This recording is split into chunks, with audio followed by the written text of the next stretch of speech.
একটা নরম আলোয় ভরা সাজানো ড্রয়িং রুমে বসে আছে এক তরুণী, নাটালি। তার মুখে কেমন এক শান্ত হাসি, কিন্তু চোখে এক ধরনের হিসেবে অপেক্ষা। আজ ব্রান্টেইন এসেছে, বড়লোক ঘরের ছেলে, লাজুক কিন্তু একনিষ্ঠ। নাটালির প্রতি সে যে কতখানি মোহগ্রস্ত তার চোখে মুখেই লেখা। নাটালি জানে এই প্রস্তাবটা পেলে তার ভবিষ্যৎ হবে নিশ্চিত।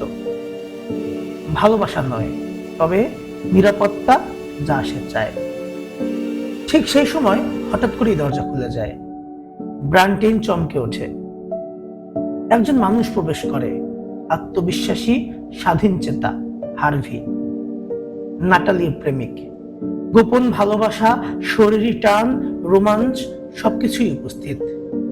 হার্ভি এগিয়ে এসে নাটালির গালে একটা চুমু খেয়ে বসে। ব্রান্টেইন হতবাক, নিঃশব্দে উঠে দাঁড়ায়, একবারও কিছু না বলে ঘর ছেড়ে চলে যায়। নাটালির মুখে তখন তীব্র আতঙ্ক। সব শেষ। একটা চুমু, তার পুরো হিসেব, ভবিষ্যৎ সবকি ধূলিসাৎ। সে তীব্র কণ্ঠে বলে, why did you kiss me?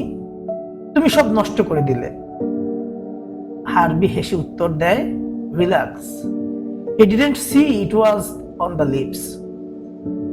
মানে ব্রান্টেইন ভেবেছে এটা ছিল একটা বন্ধুত্বের চুমু। নাটালি থেমে যায়। তার ঠোঁটে ধীরে ধীরে ফিরে আসে এক অদ্ভুত হাসি, মায়াবী, রহস্যময়, কেমন যেন বিজয়ের মতো।